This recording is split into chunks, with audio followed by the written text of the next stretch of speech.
दीपिका पंकज और आप देख रहे हैं निर्माण आईएएस का ऑडियो आर्टिकल। आज का विषय है अंटार्कटिका महाद्वीप। आइए सबसे पहले आपको बता दें कि अंटार्कटिका महाद्वीप के किन बिंदुओं पर हम आज चर्चा करेंगे। सबसे पहला है अंटार्कटिका की भौगोलिक स्थिति, दूसरा अंटार्कटिका महाद्वीप की जलवायु कैसी है, तीसरा इस महाद्वीप का इतिहास क्या है, चौथा महाद्वीप की वनस्पति एवं जीव जंतु क्या हैं, पांचवा अंटार्कटिका में भारत के प्रमुख अनुसंधान अभियान, छठा विभिन्न देशों के अंतर्राष्ट्रीय अनुसंधान केंद्र, सातवां इस महाद्वीप पर कृत्रिम चादर बिछाने की तैयारी, आठवां अंटार्कटिका सर्क पोलर धारा क्या है, नवा अंटार्कटिक संधि के प्रमुख प्रावधान कौन कौन से हैं, दसवां आखिर में जिसका आप सबको बेहद इंतजार रहता है, प्रारंभिक परीक्षा अभ्यास प्रश्न। आइए सबसे पहले शुरू करते हैं अंटार्कटिका की भौगोलिक स्थिति। अंटार्कटिका पृथ्वी का दक्षिणतम महाद्वीप है जिसमें दक्षिणी ध्रुव अंतर्निहित है। अंटार्कटिका पूरी तरह से दक्षिणी गोलार्ध में है। दक्षिणी ध्रुव इसके लगभग केंद्र में है। 66.5 डिग्री दक्षिणी अक्षांश से 90 डिग्री दक्षिणी ध्रुव इसका अक्षांशीय विस्तार वृत्त के आकार में है। ये महाद्वीप एशिया, अफ्रीका, उत्तरी अमेरिका और दक्षिणी अमेरिका के बाद पृथ्वी का 5वां सबसे बड़ा महाद्वीप है। अंटार्कटिका का 90% भाग औसतन 1.6 किलोमीटर मोटी बर्फ से आच्छादित है। अंटार्कटिका का क्षेत्रफल 1,40,00,000 वर्ग किलोमीटर में है। यहाँ कोई स्थायी जनसंख्या निवास नहीं करती, लेकिन साल भर लगभग 1,000 से लेकर 5,000 लोग विभिन्न अनुसंधान केंद्रों जो कि पूरे महाद्वीप से फैले हैं पर उपस्थित रहते हैं। आइए अब जानते हैं अंटार्कटिका की जलवायु कैसी है। महाद्वीप पर बर्फ की मोटी परत सदैव जमी रहती है, इसलिए यहाँ अत्यंत ठंड पड़ती है और तेज हवा चलती रहती है। यहाँ की जलवायु बहुत ही कठोर है। ये संसार का सबसे बड़ा ठंडा क्षेत्र है। यहाँ शीत ऋतु में न्यूनतम तापमान -85 डिग्री सेंटीग्रेड होता है, -90 डिग्री सेंटीग्रेड तक पहुंच जाता है। अधिकतम तापमान -60 डिग्री सेंटीग्रेड ग्रीष्म ऋतु में होता है। अंटार्कटिका की ग्रीष्म ऋतु नवंबर से फरवरी तक होती है। इस अवधि में सूर्य अस्त नहीं होता। इस महाद्वीप में शीत ऋतु मई से अगस्त तक होती है। इस अवधि में अंटार्कटिका में सूर्योदय नहीं होता। दक्षिणी ध्रुव क्षेत्र में ऑरोरा ऑस्ट्रेलिस अक्सर दिखाई देती है। क्विन मोड पर्वत श्रेणी इस महाद्वीप को 2 बराबर भागों में बांटती है। इस महाद्वीप की सर्वोच्च चोटी विंसन मैसिफ है। यहाँ कई ज्वालामुखी पर्वत हैं, लेकिन माउंट अल्ब्रूस यहाँ का अकेला सक्रिय ज्वालामुखी है। अंटार्कटिका में 70 से अधिक झीलें हैं जो बर्फ की चादर के नीचे हैं। वस्को झील यहाँ की सबसे बड़ी महाद्वीप झील है। इस महाद्वीप की भूमि 3 महासागरों से घिरी है, हिंद महासागर, प्रशांत महासागर और अटलांटिक महासागर। इन महासागरों को दक्षिणी छोर को अंटार्कटिक महासागर कहते हैं। वेडल सागर व रॉस सागर अंटार्कटिका महासागर के ही भाग हैं। इसके अलावा यहाँ Amery ice shelf, Shackleton ice shelf तथा ब्रंट आइस सेल्फ आदि मौजूद हैं। खनिज संसाधन। अंटार्कटिका में अनेक प्रकार के खनिज हैं, जैसे कि सोना, चांदी, तांबा, कोयला, मैग्नीज, यूरेनियम, प्लैटिनम, क्रोमियम खनिज एवं प्राकृतिक गैस आदि की जानकारी भी मिल चुकी है, लेकिन प्राकृतिक कठिनाइयों के कारण इसका खनन अभी तक नहीं हो पाया है। आइए अब जानते हैं अंटार्कटिका महाद्वीप का इतिहास क्या है। इस महाद्वीप की खोज का सर्वप्रथम प्रयास जेम्स कुक ने किया था, परंतु अंटार्कटिक वृत्त पार करने के बावजूद भी देश की मुख्य भूमि तक नहीं पहुंच पाया।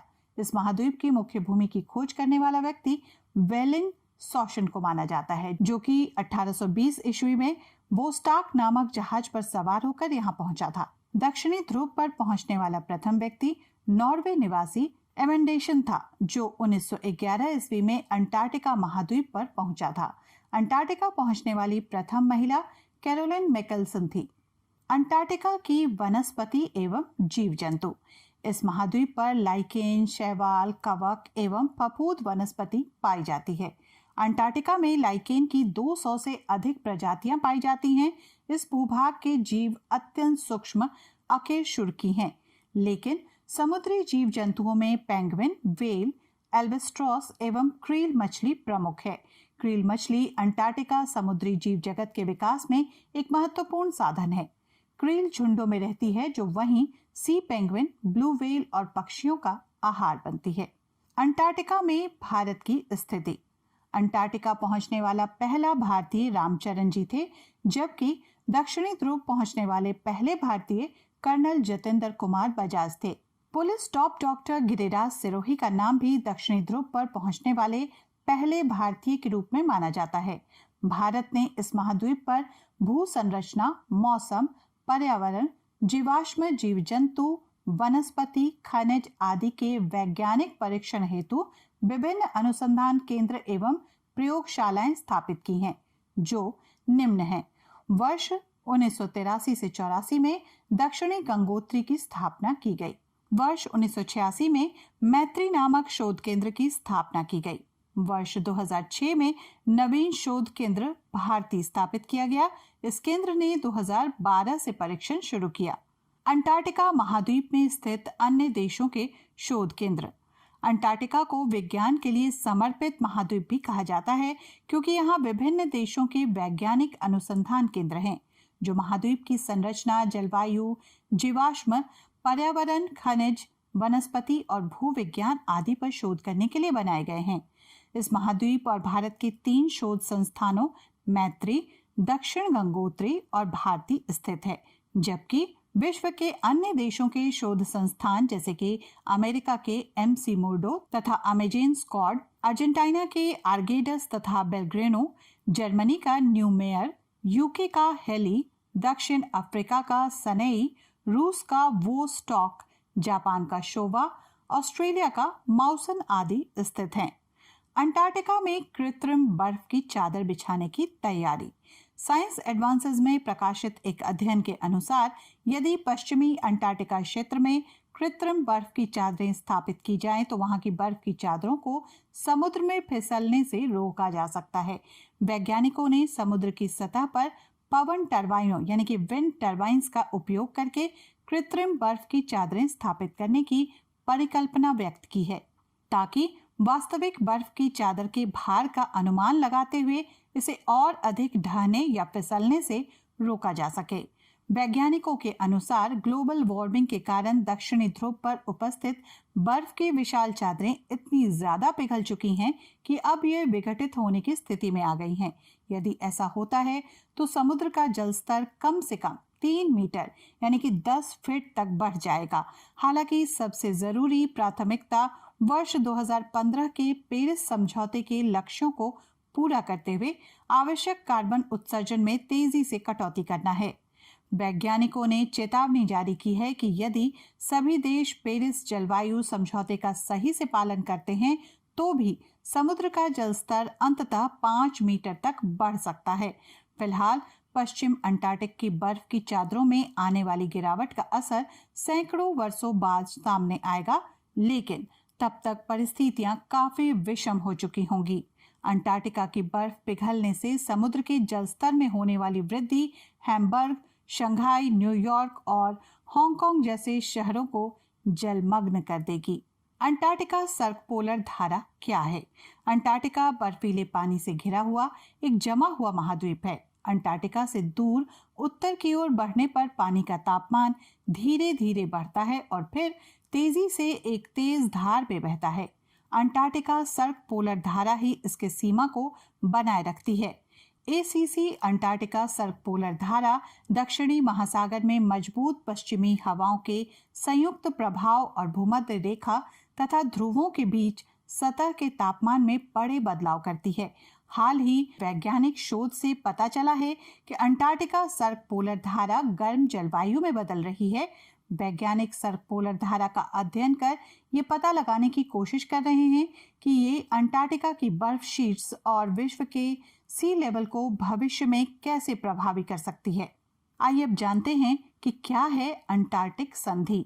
अंटार्कटिक संधि, जिसे वॉशिंगटन संधि के रूप में जाना जाता है, पर आरंभ में 12 देशों Argentina, Australia, Belgium, Chile, France, Japan, New Zealand, Norway, दक्षिण अफ्रीका, तत्कालीन सोवियत संघ, यूनाइटेड किंगडम और संयुक्त राज्य अमेरिका ने 1 दिसंबर 1959 को वॉशिंगटन में हस्ताक्षर किए। बाद में 27 अन्य देशों ने इस संधि को स्वीकार किया।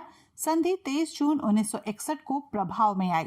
संधि के प्रमुख उद्देश्य हैं 60 डिग्री दक्षिण अक्षांश के दक्षिण में स्थित अंटार्कटिक क्षेत्रों को शांतिपूर्ण उद्देश्यों के लिए सुरक्षित रखना, वैज्ञानिक जांच और अनुसंधान में अंतर्राष्ट्रीय सहयोग प्रदान करना और संधि के अस्तित्व के दौरान क्षेत्र की संप्रभुता, अधिकारों और दावों को सुरक्षित रखना।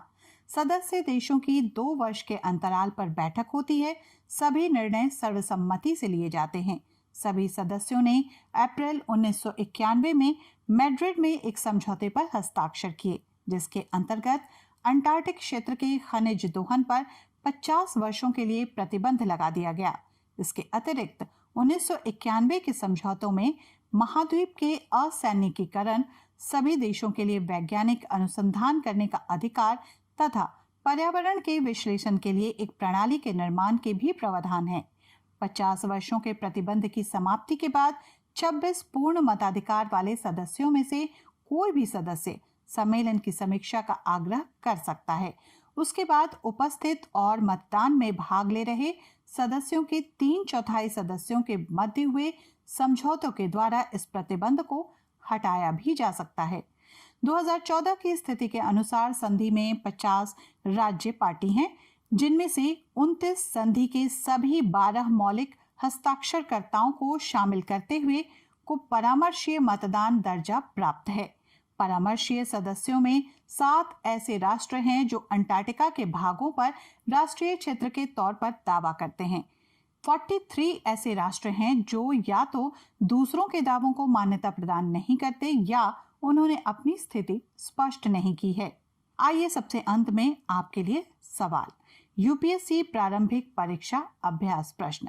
अंटार्कटिक संधि के संदर्भ में दिए गए कथनों पर विचार करें। पहला है, इस संधि के अनुसार अंटार्कटिका केवल शांतिपूर्ण उद्देश्यों के लिए इस्तेमाल किया जाएगा। वैज्ञानिक अनुसंधान या किसी अन्य शांतिपूर्ण उद्देश्य के लिए सैन्य परिसंपत्तियों का उपयोग अपवाद के साथ किसी भी सैन्य उपायों के लिए निषिद्ध है। दूसरा, अंटार्कटिक संधि को जेनेवा संधि के रूप में भी जाना जाता है। सही कूट का चयन करें। ए, केवल एक। बी, 1 और 2 दोनों। सी, केवल 2। डी, इनमें से कोई नहीं। इस प्रश्न का उत्तर कमेंट बॉक्स में दें। और अगर किसी अन्य विषय पे आप ऑडियो आर्टिकल चाहते हैं तो हमें कमेंट में जरूर बताएं। ये तो था अंटार्कटिका महाद्वीप पर ऑडियो आर्टिकल। अब दीजिए इजाजत। नमस्कार।